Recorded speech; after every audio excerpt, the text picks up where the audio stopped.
Eh bien, dernière partie donc du magazine d'information. C'est la partie invitée. Nous sommes avec un homme de Dieu. Avec lui, nous parlerons de la décision du directeur des cultes du Togo, de la direction des cultes du Togo. Et on parlera également de la rentrée scolaire avec les œuvres sociales que mènent les uns et les autres. Le pasteur Jérémy Nodoff Novon est avec nous. Il est le pasteur principal des églises internationales. Nouvelle Dimension. Pasteur, bonjour. Bonjour, madame. Comment vous portez? Je viens bien par la grâce de Dieu. On rend grâce à Dieu également. Je rappelle que vous êtes le secrétaire général de la FEMIT et Vraiment. vous avez beaucoup de casquettes, hein, et vous êtes également juge de paix de l'ONU. Quand on Oui, parle de juge de paix de l'ONU, c'est quoi, pasteur? oui, c'est d'abord, je suis d'abord aussi aumônier de Kouras Chapel, Chapel international. Donc, Kouras Chapel, c'est une institution des aumôniers qui est affiliée à l'ONU. Donc, et l'ONU lui permet de former par ses agents ce que nous appelons les juges de paix. C'est-à-dire que des gens qui sont formés pour amener la paix aux individus. Lorsqu'il y a des litiges, puisque la paix, elle est d'abord psychologique. Dans chaque foyer, dans chaque maison, dans chaque quartier, lorsqu'on voit des tensions entre euh, des personnes, il faut les approcher, essayer d'éteindre le feu. Et aussi, au cours des élections, lorsque on, on voit qu'il va y avoir des dérapages, Des troubles et autres. des troubles et autres, il faut que nous, en tant que juges de paix, les gouvernements nous sollicitent pour que nous assistions ou bien nous intervenions au cours de ces processus. Et comment vous Nous, intervenez? On prend deux cas, par exemple. oui, D'abord, le cas des élections. oui, Quand je ne le souhaite pas, oui, disons, il y a une élection demain et qu'il y a des troubles qui se profilent à l'horizon au Togo. Qu'est-ce que vous faites réellement? Quand vous sentez cette situation, vous faites quoi exactement? oui. La grande partie du travail se trouve au niveau de la sensibilisation et de la prévention. Donc, avant ces échéances électorales, nous nous approchons les populations, nous leur parlons de la manière dont ils doivent adopter un comportement citoyen, de la manière dont tout doit aller posément et calmement. Donc, s'il y a des groupes de jeunes qu'on sent agressifs, on les aborde, on leur parle, on les conscientise. Parce que lorsque des troubles arrivent, c'est la population qui perd en grande partie. C'est elle qui a plus de pertes parce que les dirigeants sont toujours Est-ce que protégés. vous n'êtes pas agressé par moment? On l'a vu ici, au Togo, il y a quelques années, quand il y a les troubles, les gens sont tellement agressifs.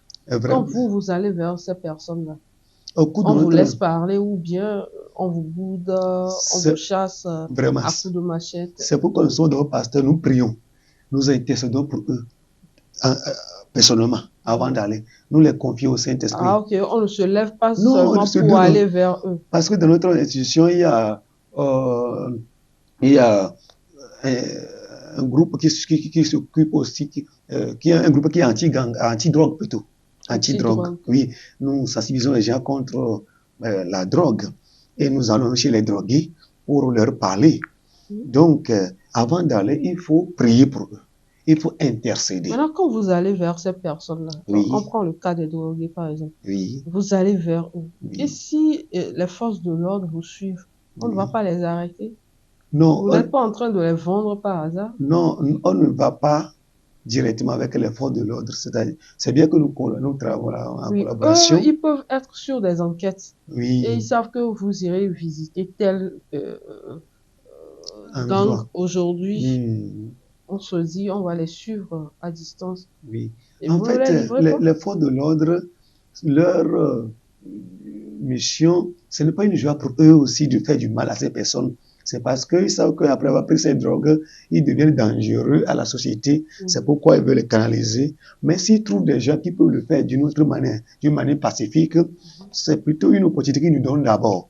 C'est lorsque ça échoue à notre niveau là qu'ils sont obligés d'intervenir. Pendant que nous étions en formation, des experts étaient venus de l'international, des experts de l'Union et autres, mais aussi certains de nos forces de l'ordre, des commissaires, des colonels, ils étaient là pour nous former, parce que nous sommes ce sont aussi des forces de l'ordre, mais des civils, des serviteurs de Dieu. C'est pourquoi nous habillons comme des militaires, nous avons nos tenues autres, oui, nous avons tout. Et nous avons des grades, il y a des sergents, des lieutenants, des colonels, je suis lieutenant. Donc, nous croissons en grade. Donc, vous suivez un peu la formation militaire, genre pour oui, avoir le chef de défense. Oui, exactement. Nous suivons cette formation. Et les militaires de notre pays qui sont gradés viennent nous former aussi, en plus d'autres formateurs qui viennent de l'international. Donc, c'est un peu ça. Eh bien, vous avez parlé également de votre intervention au niveau des foyers. Oui. C'est que le monsieur bat la dame ou bien la dame bat le monsieur parce qu'il y a de ces cas aujourd'hui. Oui. Et le monsieur vient vous faire appel comme quoi on le bat à la maison ou bien la dame vient vous faire appel, on la bat à la maison. Comment ça se passe là-bas? Donc, quand, vous savez, pour résoudre le problème, ce que nous faisons, c'est que nous devons d'abord amis. Nous allons comme quelqu'un, un facilitateur, un médiateur. Nous n'allons pas avec agressivité. Donc, nous essayons d'abord de calmer les gens, mais après, nous retournons vers eux dans un esprit de dialogue pour savoir où se situe le problème. Mais nous ne devons pas oublier, comme je l'ai dit tantôt, avant tout ça, il faut passer par la prière. C'est Dieu qui convainc le cœur. Sinon, vous pouvez être agressé ou même rejeté ou bien refoulé. Donc, nous passons par la prière. C'est vrai que nous pouvons intervenir pour arrêter ou bien pour laisser parler. Avec, on ne va pas seul, on va en équipe. Mais après ça, après la prière, pour retourner, voir les personnes. Il y a même certains qui, pour le cas des drogués, certains qui confessent avec des pleurs. Il y a une dame qui avait dit que c'est son papa qui l'envoyait payer de la drogue, de la cigarette. Et un jour, elle aussi a essayé en laissant son papa. Oh là là. Et puis, elle a fini par prendre goût. Et son papa n'est plus vraiment. Elle est donc, elle ne peut plus s'en. Alors, pour certaines personnes, c'est psychologique en fait. C'est psychologique. Il faut travailler la psychologie vraiment de la personne et l'amener à laisser tomber. Exactement. Exactement. Alors, vos services sont payés? S'il vous plaît. Non, c'est gratuit, c'est gratuit. Ah bon, donc s'il y a des hommes battus ici, il faut venir. Peut-être heureusement que toi, tu n'es pas un homme battu, sinon j'allais te donner l'adresse du pasteur à la fin de l'émission. Alors, pasteur, vous êtes là pour deux raisons. Je l'ai dit au tout début en début de cette émission, nous parlerons de cette décision prise par la direction des cultes face à la nuisance sonore engendrée par les lieux de culte. La direction des cultes a décidé de réglementer ce secteur en rendant public il y a quelques semaines un communiqué. Je rappelle que le communiqué était rendu public le 8 septembre dernier. Oui, 8 septembre. Alors, vous, au niveau des églises de la Nouvelle Dimension, comment appréciez-vous cette décision de la direction des cultes?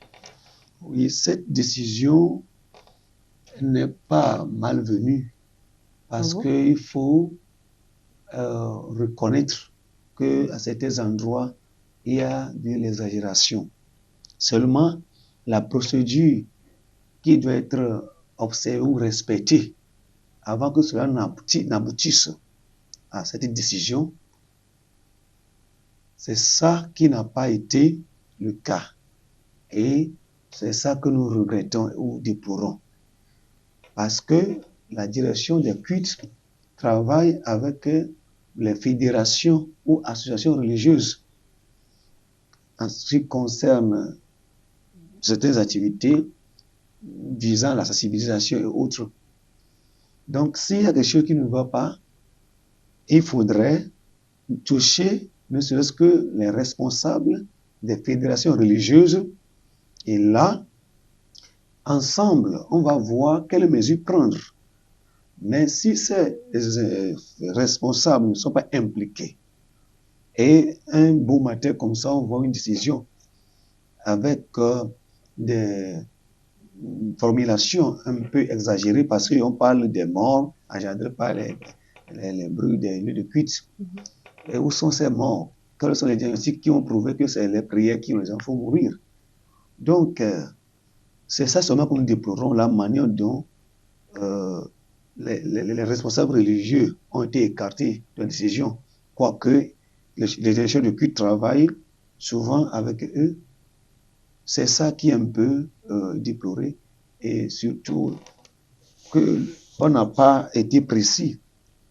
Est-ce tous les cultes qui font le groupe, il y a certains, s'il y a certains, il faut les cibler, les approcher. Et que la décision soit appliquée à ceux-là. Vraiment. Et alors, dites-moi, vous, concrètement, au niveau des églises Nouvelle Dimension, est-ce que vous avez été victime des plaintes du voisinage?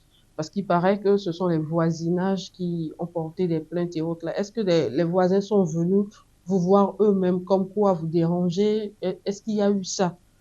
Merci beaucoup.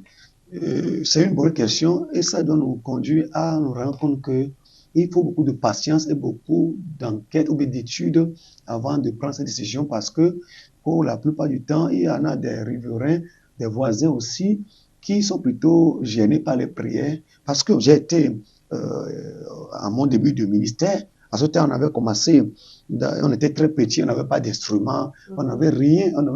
Donc on a commencé, on était trop petits. Mais il y a une dame qui était propriétaire du bar, qui jouait de la musique et autres, qui plutôt s'est plaint de nous, et nous-mêmes nous avons envoyé des soldats. Propriétaire de bar? De bar. Qui se plaint oui. d'église. Alors que nous n'utilisons ni micro, ni il n'y a rien, il n'y a que deux cascades qu'on se couvre. Ou bien les mauvais esprits dérangent. Exactement, sur les révélations qu'on a eues, cette femme, son business était assis sur quelque chose et ça a été perturbé. Donc, mais Dieu merci, je dis merci à Dieu pour la vie des forces de l'ordre et des autorités en place à l'époque qui, étant venus, ont voulu observer eux-mêmes d'abord. Ils étaient derrière l'église, sans qu'on le sache. Ils voulaient voir si on faisait vraiment du bruit. Donc, ils ont constaté que ce que la dame est venue rapporter est du mensonge. Mais ça, normalement, ça n'a pas de sens. Quelqu'un qui est propriétaire de bar, oui. Le bar fait plus de bruit vraiment, que avec le lieu de culte. Vraiment. Donc, il y a ce genre de situation. Et lorsqu'on avait commencé par utiliser les baffes, ensuite on rappelle les moyens, c'est les petits baffes de chambre qu'on utilisait deux. Mais ils étaient encore allés nous convoquer. Mais donc, c'est toujours la propriétaire de bar, ce ne sont pas les voisins, non, les maisons à côté, non, c'est la propriétaire de bar. Donc, sinon, à part ça, il n'y a pas eu de plainte. Il n'y a pas eu de plainte. On cohabite bien et on est bien dans le quartier par la grâce de Dieu.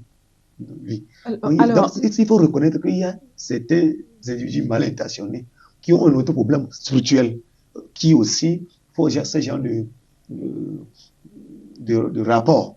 Là, mais est-ce que vous êtes au moins conscient qu'il y a des églises qui font trop de bruit? Il y a, comme je l'ai dit au début du ministère, au début de l'émission plutôt, il y en a qui exagèrent, ça il faut le reconnaître. Mais c'est et de l'autre côté, pardon, il y a des individus mal intentionnés qui veulent vous nuire. Exactement. Avant le communiqué du 8 septembre, est-ce que vous avez eu des séances de travail avec la direction des cultes ou bien avec le ministère de l'administration territoriale en général pour vous signifier qu'il faut ci, il faut ça pour l'harmonie dans les quartiers? Il n'y en a plus. C'est le communiqué nous a surpris. Parce il n'y avait pas eu, en 2023, par exemple, avant le 8 septembre, oui. En cette année 2023, il n'y a pas eu de rencontre? Moi, je suis dans la Fédération des Églises M. Togo, je suis secrétaire général. Et antérieurement, il y a eu ces genres de rencontres. Donc, on a fait le travail sur le terrain. On a appelé les églises membres de la fédération. On leur a parlé. Donc, et depuis là, on n'a plus eu d'interpellation. Donc, pour nous, ça va. Puisqu'il n'y a plus d'interpellation. Non, est-ce que dans votre fédération, est-ce que toutes les églises se retrouvent dedans? Il y a plusieurs fédérations. Moi, je suis le secrétaire de la FEMIT. Il y a d'autres fédérations aussi. Donc, actuellement, l'État veut que chaque église se trouve dans une fédération. Et comme les fédérations travaillent avec l'État ou bien la direction des cultes, je crois qu'il serait bon. Ah, ok. Donc, la direction des cultes ne va pas voir les églises individuellement, Non, mais c'est avec les responsables des fédérations. exactement, qu'ils travaillent, s'il y a un message, ils leur envoient ça. D'accord. Pour les autres, normalement, s'ils devaient avoir une décision, ils doivent encore les appeler et leur soumettre le nouvel État. Et là, ensemble, ils vont voir ce qui peut être fait. Peut-être c'est une façon pour eux de vous amener à conscientiser les autres pasteurs, à être membres de vos fédérations pour que quand il y a une décision, chacun puisse respecter. Exactement. Donc, ce serait mieux que chaque église se retrouve dans une fédération. Vraiment, pour qu'il y ait une organisation, pour que l'État puisse bien gérer ce domaine. Maintenant, si vous-même vous mettez la structure là, il faudrait la considérer. Il faudrait la prendre en compte lorsqu'il y a ces genre de décisions qui doivent être prises.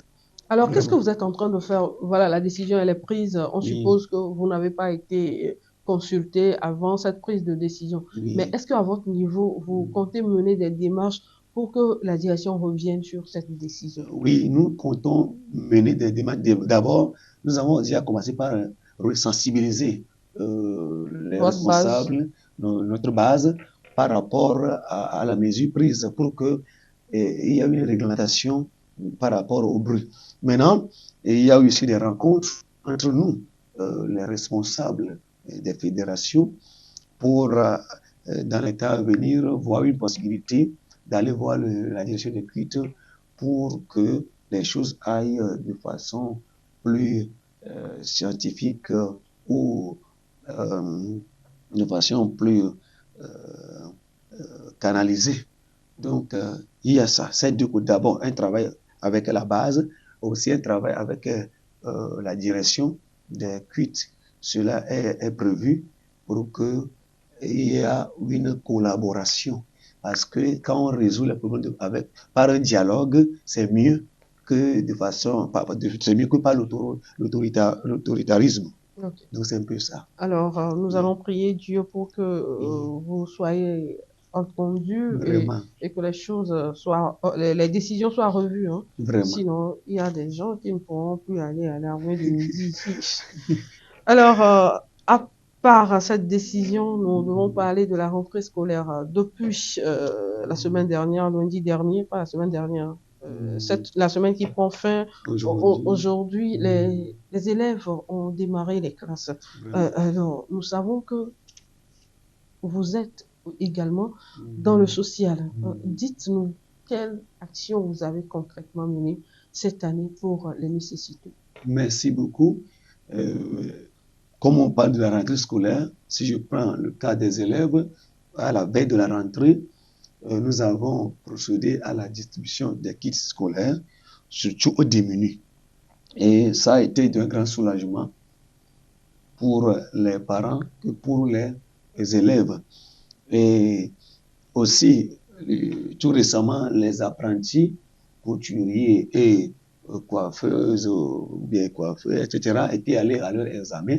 Il y a certains aussi qui devaient payer la totalité de leurs frais de contrat avant d'y aller.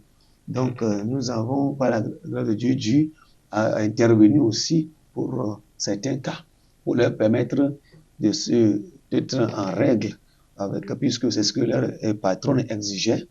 Et Dieu merci, il y a eu la réussite dans leur examen. Oui.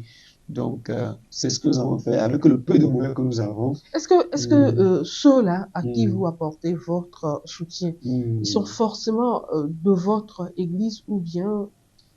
C'est pas forcément de votre église, je fais l'annonce à la radio, puisque j'interviens là-bas, à la radio, à la télé aussi.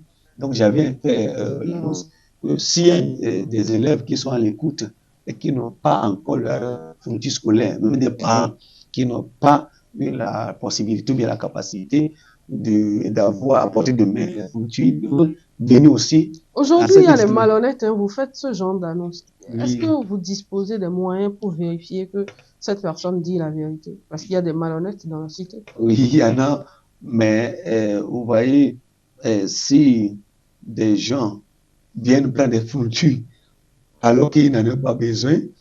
Ça n'engage que eux. Maintenant, est-ce qu'ils vont aller vendre ça? Qu'est-ce qu'ils vont faire? Par la grâce de Dieu, ceux qui étaient Je là vais tout peut-être récemment, garder l'argent qu'on m'a donné pour faire la rentrée scolaire. Je prends les fournitures là. vraiment, Je sais que je... vous venez de nous éveiller encore sur ce point. Ah, d'accord, vous n'y avez pas pensé. Nous n'y avons pas pensé, mais aujourd'hui tout est possible, Il y les a gens, trop de malhonnêteté dans la vraiment. cité. Donc, merci beaucoup. Alors, Mm. il y a plusieurs églises, Mm. il y a plusieurs pasteurs, mais tous ne s'intéressent pas au social, comme vous le faites à chaque rentrée, à chaque fin d'année, à chaque période de fête. Vous essayez de faire quelque chose pour les nécessiteux. Pourquoi vous vous intéressez tellement à ce domaine? Est-ce que vous avez une histoire particulière avec les nécessiteux? Vous avez traversé une période difficile qui vous a tellement marqué que vous faites tout pour mettre à l'aise les nécessiteux? Merci beaucoup. D'abord, normalement, tout serviteur de Dieu, Dieu le fait passer toujours par des périodes de formation de la vie. On appelle ça l'homme école du désert. Et là, tout ce que tu as eu à traverser fera que lorsque tu te retrouveras devant l'humain, tu te souviendras de ton sort et là, tu te mettrais facilement à ça, tu t'identifierais à lui plus facilement. Mon père, je l'ai perdu depuis mon enfance et là, j'ai dû être assisté par d'autres parents. Ma mère était, elle faisait aussi ses efforts, mais ça ne suffisait pas. J'ai dû par la suite quitter le village pour aller chez ma soeur à Lomé. Plus tard, elle a voyagé aussi, donc je dois être aidé par des gens de ceci, par-ci et par-là un peu pour finir mes études universitaires. Donc, euh, ça me fait savoir que dans la vie, si personne n'a la volonté d'aider l'autre, c'était aurait eu la volonté d'évoluer jusqu'à un niveau domaine, ne le pourrait pas. C'est pourquoi il faut se mettre aux côtés des autres pour leur rendre service. Et aussi, on ne peut pas prétendre servir Dieu sans avoir d'abord servi l'humain, l'homme. Parce que l'homme est créé à l'image de Dieu. Dieu, tu ne le vois pas physiquement. Il y a l'homme qu'il a créé, l'homme avec grand H, femme et homme. Maintenant, à son image, tu ne peux pas le dépasser. C'est comme Jésus qui donnait un exemple d'un pharisien, d'un homme qui quittait Jéricho pour Jérusalem, qui a été frappé à mort. Mais les gens sont partis. L'histoire du bon samaritain. Exactement, vous connaissez vraiment la Bible. Je connais la Vraiment. Bible. Donc, c'était une histoire pour nous apprendre comment on ne peut pas dépasser l'homme, l'humain, et dire qu'on va adorer Dieu. Si on doit servir les hommes, et aussi, et là, nous servons Dieu parce que c'est Dieu qui a créé l'homme. Donc, il faut, ce côté de la religion, bien de l'adoration, est très important. Et ça touche le cœur de Dieu. Quand tu te soucies de l'autre, c'est ça, me servir Dieu avant tout. Vraiment. Alors, pour vous, l'essentiel n'est pas de se dire pasteur, mais l'essentiel, c'est d'abord de servir vos voisins à côté de vous, vraiment, avant de s'affirmer, servir Dieu. Exactement. Merci à vous, pasteur Jérémie Nouveau-Nodoff. Merci à vous d'être passé. C'est un plaisir pour nous de vous avoir eu sur ce plateau et merci pour tout ce que vous nous avez apporté comme précision en matière de nuisances sonores engendrées par les églises aujourd'hui et que Dieu vous accompagne. Aussi par les bars et les autres. Oui, oui. Que Dieu vous accompagne dans vos démarches pour que très prochainement les gens puissent continuer par adorer Dieu à part les dimanches et vendredis. Chers téléspectateurs, ce sera donc tout pour aujourd'hui. Merci à vous tous de nous avoir suivis. On se donne rendez-vous dimanche prochain à partir de 13h.